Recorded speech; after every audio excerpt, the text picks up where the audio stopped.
We are live.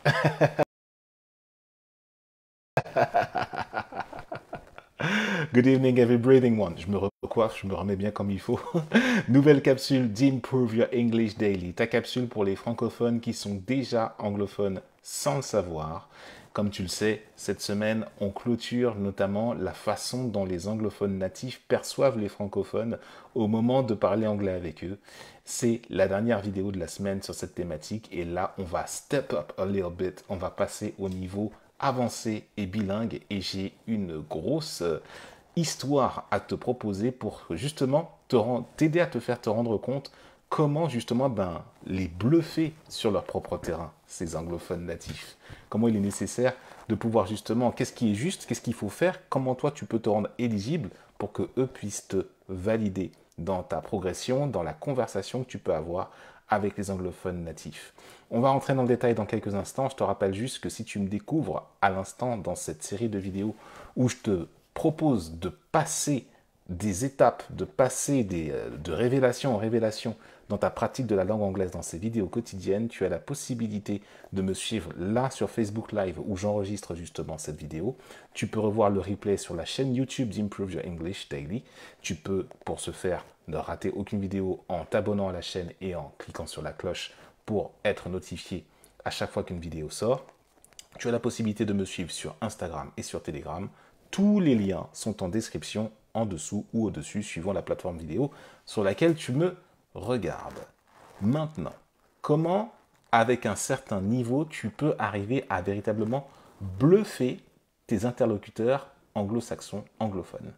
Eh bien, là, pour le coup, je vais t'envoyer vers une histoire que j'ai moi-même vécue. Et ça s'est passé comment j'ai pu être validé par notamment les anglophones natifs qui ne se doutaient absolument pas que j'étais français. Et bien, c'était à l'âge de 19 ans, lors de mon premier boulot au Hard Rock Café à Paris, à la boutique du Hard Rock Café, où là, une clientèle anglophone très nombreuse vient se ravitailler en manière justement du Hard Rock Café Must See, de pouvoir justement en tant qu'anglophone, en tant qu'américain ou en tant qu'anglais, d'aller à Paris, au-delà d'aller à la Tour Eiffel, au-delà d'aller à l'Arc de Triomphe, au-delà de visiter le Louvre, mais d'aller au Hard Rock Café local.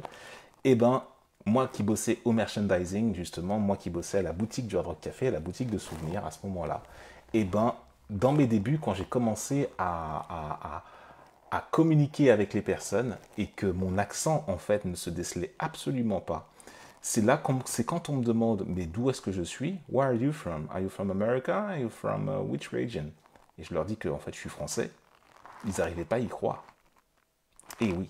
Pourquoi? Parce que mon accent, mon intonation, ma ponctuation était parfaite à l'identique. Alors j'ai un truc pour moi, c'est que j'ai un sens auditif hyper développé. Je suis musicien de profession, j'arrive à reconnaître les tonalités, les sons, les notes, mais aussi les inflexions de voix, les intonations, quand ça descend, quand ça note, quand ça monte, les finales, les pré-finales, les différentes notes, à chaque fois qu'une personne parle.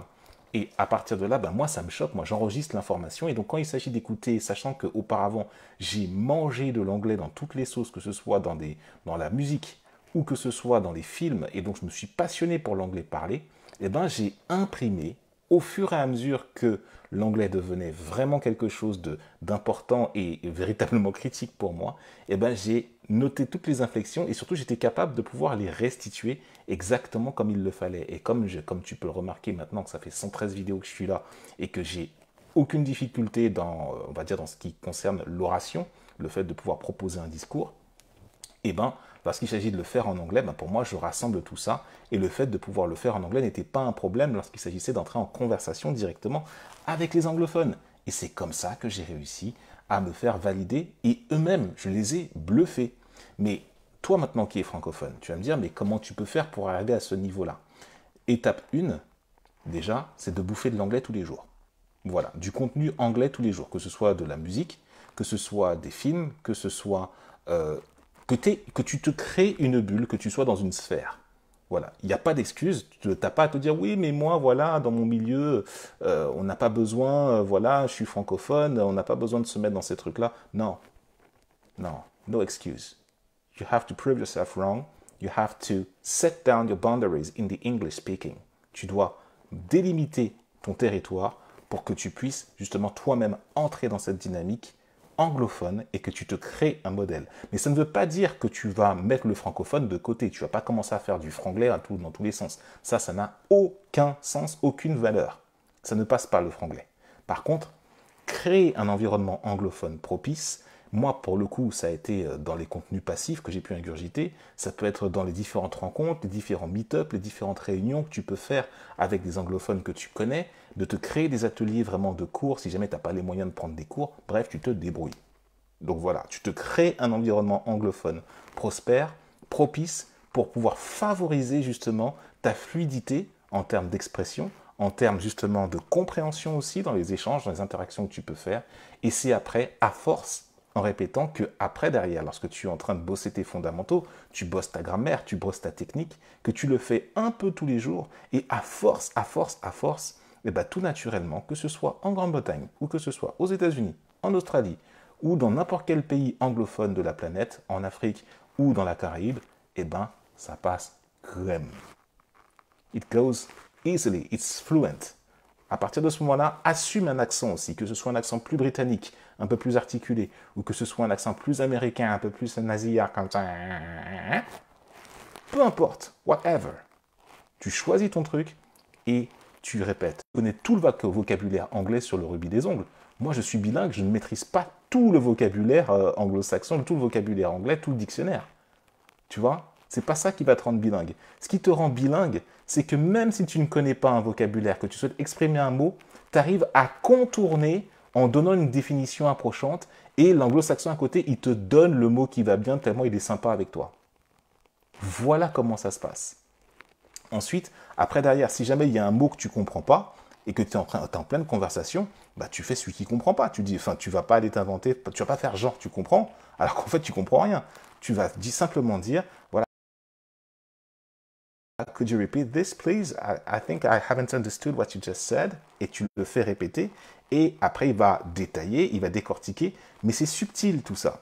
Tout ça, c'est subtil et c'est en situation que tu arrives justement à utiliser toutes ces techniques. Mais encore faut-il que tu y ailles, que tu te confrontes face à ce public-là. Et c'est là que tu arrives à un niveau forcément à pouvoir les bluffer. Ils ne se rendent même plus compte que en fait, tu n'as même pas d'accent parce que ton accentuation, ta prononciation est parfaite et parce que tu as développé des techniques de contournement pour arriver à un niveau justement de compréhension et d'échange avancé avec ce public-là sans que eux-mêmes ne sachent même, ne se demandent même d'où tu viennes. Enfin, s'ils peuvent le demander, mais en milieu de conversation. Et du coup, ah bon? Waouh, ça les bluffe. Expérience vécue. Si tu veux atteindre ce niveau-là, justement, ou si tu souhaites t'en approcher, tu as la possibilité de commander ton cours avec moi. Ton cours d'anglais, il y a le lien dans la description de la vidéo, si toutefois ce que je t'ai dit justement résonne pour toi. Tu as la possibilité également de commenter, si toutefois tu as des subterfuges, si tu as des choses toi-même en tant que francophone, pour pouvoir justement déjouer un petit peu le monde anglo-saxon sans passer pour le Frenchie, tu vois, avec un accent voilà, un peu bizarre, et qu'on va te basculer, que tu vas basculer dans les clichés.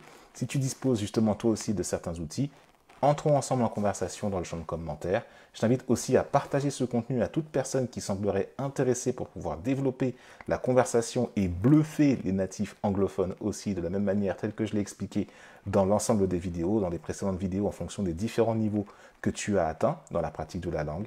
Et ça me fera plaisir d'interagir avec toi, quel que soit le domaine, pour un cours ou en commentaire de cette vidéo. Tous les liens pour me suivre sur les réseaux sociaux, je te l'ai déjà dit. Je te souhaite une belle soirée. I wish you all the best. And one more thing, practice, practice, practice. Pratique l'anglais, pratique, pratique, pratique. C'est là que tu fais des erreurs, mais c'est surtout là que tu te donnes l'occasion de corriger, que ce soit à l'oral ou à l'écrit. Je te laisse là sur ce mot. Je te souhaite de beaux et de lumineux moments. And take care of yourself and see you until the next video. Bye bye, son. À très vite.